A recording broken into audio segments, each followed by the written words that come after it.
Already మన mind fix అయిపోయి ఉంటుంది. ఈరోజు సింపుల్‌గా టమాటో రైస్ చేసేద్దామని చెప్పేసి. అయినా మనకిష్టం వచ్చింది మనం చేసేస్తే, నీకు నచ్చింది నువ్వు చేసుకున్నావు అనేస్తారేమో అని చెప్పేసి, టీవీలోనో, సెల్లులోనో దీనంగా మునిగిపోయిన మొగుడు దగ్గరికి వెళ్లి, "ఈరోజు ఏం వంట చేయాలో తోచనే లేదు. ఏదైనా ఐడియా చెప్పవా? సింపుల్‌గా చేసేలాగా చెప్పవా ప్లీజ్" అనేసి అడగతామన్నమాట.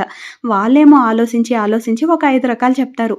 అవేవి మనకు నచ్చదు కదా! ఎందుకంటే మనం ఆల్రెడీ ఫిక్స్ అయిపోయి ఉన్నాం టమాటో రైస్ అనేసి. ఇక అవన్నీ ఎలా నచ్చుతుంది?